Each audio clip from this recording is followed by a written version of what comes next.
channel. This is Teen Lero. We're gonna go travel today. I will show you guys later kung anong makikita natin mamaya. And lumabas ang asawa ko kasi may susunduin siya para kasama namin sa aming pagbiyahe. Let's go! So, ayan guys, nagka-prepare na ako. Magagamit ko na yung sombrero na binigay ni Desame. So pretty. Ayan. Yan ang ating get-up. Ay, ano to? Ba't may mga sinulid? Let's fix that. We're going. And, yeah, may bago kaming sasakyan. Wow! That's our new car. Car for the day. Tingnan natin. Baon kami ng tubig at chichirya. I can't pull it. You can't put your phone down? No. Yeah.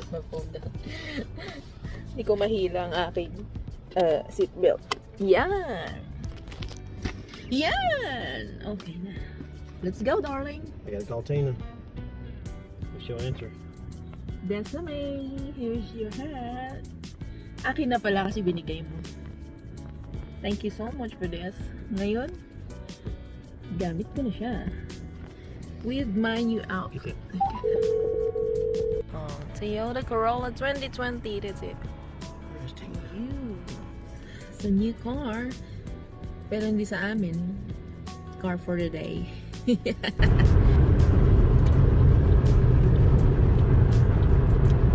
a Baptist cross. Sa harap ng church. Is coming. It will emerge from the Gardendale First Baptist Church.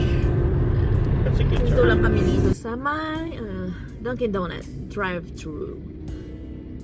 Papasok sana kami sa loob kaso sa nakalagay doon na temporarily closed kasi kulang sila ng staff. Yan, siguro nag-fire sila ng mga staff nila. Kaya ayan, dahil sa COVID na yan. So, it's better than na mag-drive-thru, di ba? Bibili lang kami ng kape eh, kasi naantok yung driver ko eh. Di ba? Di ba? Naantok ka? Naantok ka? So yes. I don't know what you're saying, so I do not agree. I plead the fifth. There we go, we're in the superhighway. It's an interstate pala, hindi superhighway. And it's not super highway. It's just the interstate. It's not super at all. It's fab. It's pretty bland. Yeah. It's more like an average citizen. Tingnan nyo guys, ang paligid, berde na siya ulit.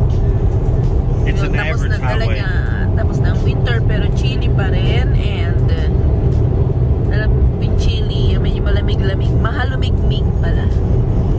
Yan. Ang ganda ng paligid. Ganda talaga pag green na yung mga puno eh. Yan. Ito po ang aming dinadaanan. Papunta sa Huntsville. We're not headed Tennessee. George, Tennessee, but we're not going that far. Ang ganda ang peaceful ng ng kalsada, 'di ba? Hindi nag-uunahan. Ayan, kung nasa linya mula ang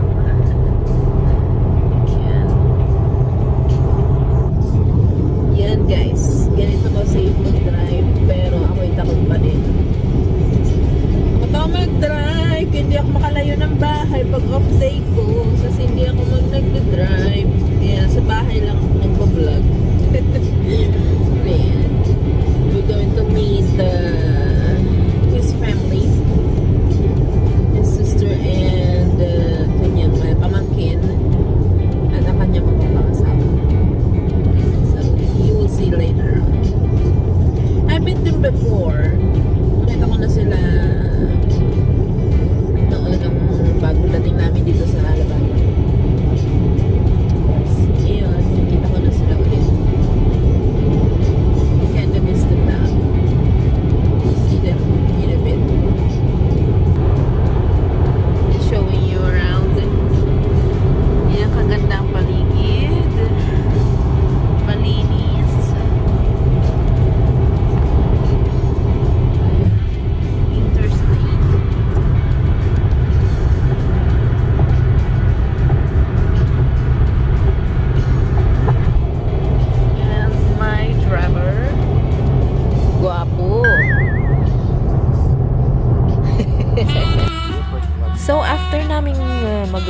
with his family. At dumiretso kami sa isang mall and we're just sitting here with all these people around na talaga namang naiinganyo sa pakikinig sa to this man who's playing a saxophone. Some people are giving him money for appreciation. Talaga naman nakaka-inlove ang kanyang pagtugtog at sana ay kahit sa Pilipinas ay makarinig din tayo ng mga ganito kahit libreng pagtugtog. Ito po ang kanyang family, kanyang pamangkin, ang kanyang fiancé at ang kanyang sister, youngest sister. I'm filming.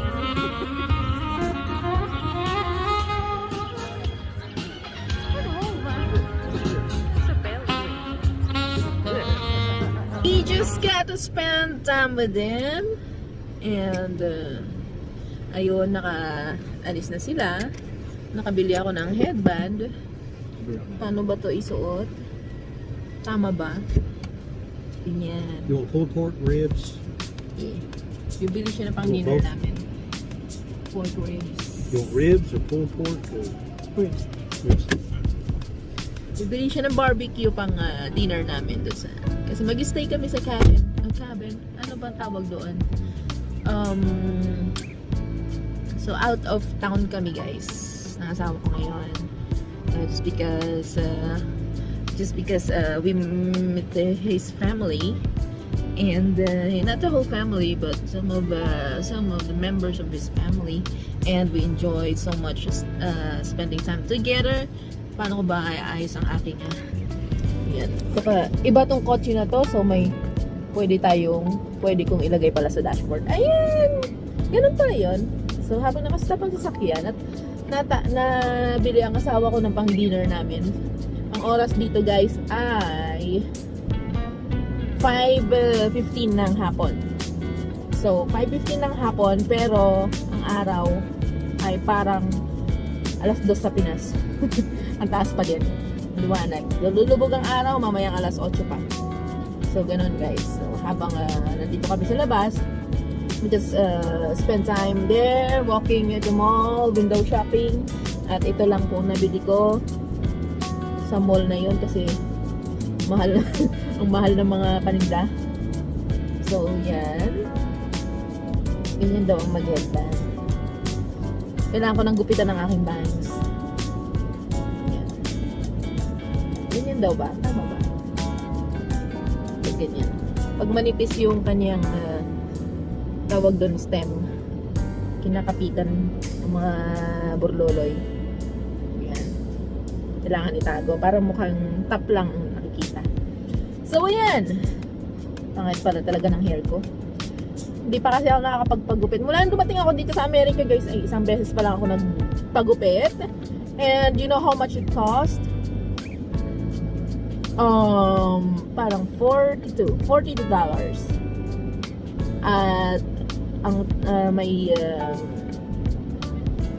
may shampoo, may wash siya, and massage massage sa anit. Ano ba yun? Pwede ko naman massage ang aking anit, ang aking ulo, ganyan. Minassage lang ng konti, tapos shampoo, tapos iba pa pala ang charge ng blow dry, $5, so $47. Samantalang sa atin ay pagupit sa atin ay $49.95 ba yun? Sa Reyes. Oh, I miss the Philippines. Pagdating sa mga gastos, I miss talaga the Philippines. So, my gulay. Basta ganun, guys. So, ayan. Pero kung lagi mo i-convert ang mga ini-spend mo dito, talaga naman yayaman ka sa Pinas. Yung mga binabayad mo dito, ibabayad mo lang sa Pinas. So, ganon. Kaya hindi ako nagpapagupit. Plano ko talagang ako maggupit ng hair ko. O, tingnan nyo, dry na ng dulo. Soft talaga ang buhok ko dati. Nung nagpakulay ako, nagpakulot, na ni-request ng asawa ko, ayan, nasunog. Nag-dry ang aking buhok. But anyway, guys, out of town kami. Out of town nga ba? Kasi nandito lang kami sa Huntsville. still part of Alabama, but out of barangay, ganun. Nandito pa rin kami sa Alabama. Oo nga, out of town, kasi Birmingham ang town namin. So, nandito kami sa Huntsville. So, out of town talaga siya. Oo nga, ngayon ko lang na-confirm. Slow ko talaga. Ayun, and we had so much fun to spend with his family. And yun, nakakatuwa. At I just realized na nami-miss ko talaga ang pamilya. I miss you, my family. Sana nami-miss nyo din ako, di ba? Alam ko naman yun. Ayan. Tapos, ang uwian namin mamayang gabi kasi nag-reserve ang asawa ko sa isang what you call that? Para siyang trailer house. Hindi siya trailer. RV. Yung mga RV na sasakyan na ginagawang bahay. Ganun. So, doon kami mag-i-stay for the night para naman makapag-spend kami ng time together and hindi lang puro trabaho, bahay. Pagdating naman namin sa bahay, tulog naman. Kaya habang may time kami and blessing ng Lord na eto at pagtapos namin imit ang kanyang family ay makapag-spend time kami together. And I like my shirt. I just bought it yesterday. Sabi niya, pag may sale, grab it. So, just grab it sa Ross, dress for less kahapon, and I really like it. Hindi pala dress, blouse pala siya. Blouse. Yan. Mukha lang siyang dress kasi talagang pag itsura ganyan sa top, mukha siya ng dress. Pero pagdating sa baba, hanggang bewang lang yan. Natatakpan na ng konti ang bilbel. I like it. Not just I like it, I love it. So, choice yan ng asawa ko. Gusto ng asawa ko yan. Kaya binili ko. Binili niya pala. Yeah. Kinuha niya sa hangeran at ako nagbayad. Kasi gusto daw niya yung tatsa. So, ako pa rin pala ang bumili. So, yan guys. Ayan ang aking moment sa araw na ito. At maya-maya, may short pick tayo para sa pagdating namin din sa aming tutuluyan ngayong gabi. We'll see you in a bit when we get there! Sa biyahe namin ito guys ay napuntahan namin ang kanyang auntie na kapatid ng kanyang nanay, twin sister at very identical talaga. So kahit di ko nakita ang kanyang mother ay nakita ko naman ang kanyang aunt na talagang kamukhang-kamukha. So parang nakita ko rin ang kanyang nanay. So joyride talaga kami mag-asawa sa biyahe na to at eto nga nadaanan natin ang US Space and Rocket Center na tinatawag na the Rocket City. This is the place where they develop rockets that put men on the moon. So ayan guys, open to sa public kaya pwede tayong makadalaw minsan. So time will come and we will go there. Ayan guys, ang place in Rocket City.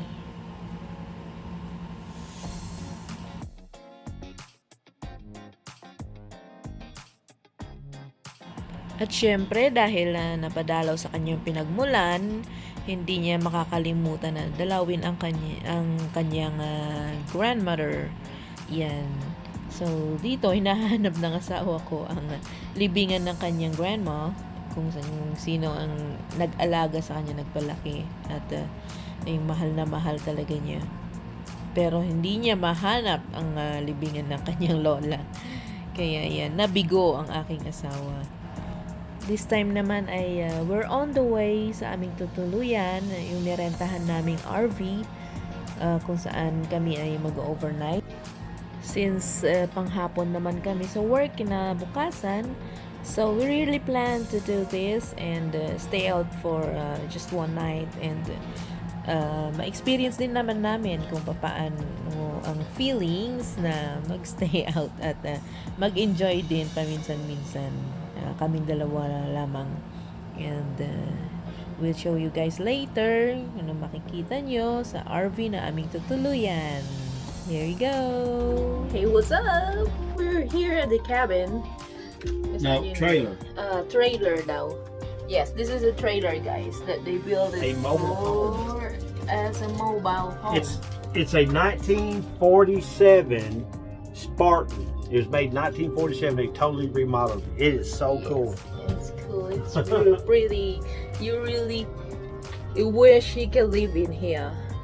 I will show you guys around. So ito ang kanyang sala. Yan.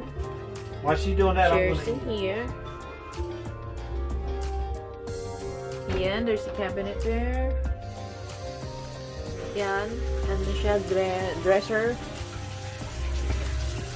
And dining table. This is really good for two. And better kung ayaw mo ng kasama, di ikaw lang mag-isa. Mag-enjoy ka. I don't think. Ayan.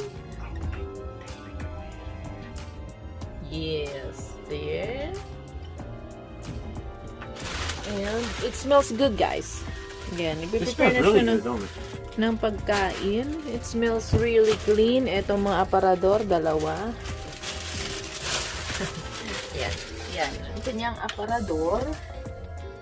Dalawang aparador. May cabinet din doon sa kabila. Yan. Ready na siya kumain. Yan. Yung tiny kitchen. Yan. Ang stuff here are microwave, oven, kompleto sila. May coffee maker and what is in there? Ayan, cabinet pa ulit. Tapos may cabinet pa ulit dito. May fridge. May fridge para pag nag-stay ka dito, ayun, pag madami kang baon, nilalagyan ka. Ito ang banyo, guys. Yan, so yan. Yan ang banyo. Saan ba ang ilaw natin? Where's the light here, darling? Hindi ko mahanap ang ilaw. Pero malinis. Ang bango ng banyo nila. Ito, may emergency exit. And this is the bedroom. Just right behind the bathroom. Yeah. I think this is a twin bed. Oh. Yeah, kasya kami dito ng dalawa. So it's cool. It's cool, guys. Ang ganda. It's really pretty. Yan. So, ano mo talaga makikita mo dun sa advertisement niya. Sa Airbnb. We got this from Airbnb for a night. And ayan. Kita nyo, guys. May TV siya doon. 32 inches. It's cool, it's pretty. We're gonna take pictures tomorrow. And I'm gonna enjoy staying here for the night, even just for the night. And we probably come back again. Yes. Yes, darling. Yes. This is my first time, and my first ever experience being in a home trailer. It's cool. Yeah, we'll live in a trailer truck for a while, but it's not as cool as this. This is pretty cool. Look at all the wood. It's Yeah. so awesome. Man, it's so awesome. Yeah. Talagang pinaganda nila, guys. So pretty. But let's eat. My husband's ready to eat. Okay. Hey. So yan, guys, dito ang last Bye. destination namin for the day. Thank you so much for watching. I hope you enjoy this vlog. And we'll see you again and sa susunod ng mga videos. And God bless y'all. Have a wonderful coming weekdays. Y'all come back week. now. You hear? Like, subscribe, and share. Yeah, narinig niyo po. Like, And laugh, and love, and give hugs. yes, that's all, guys. Thank you so much. Bye-bye.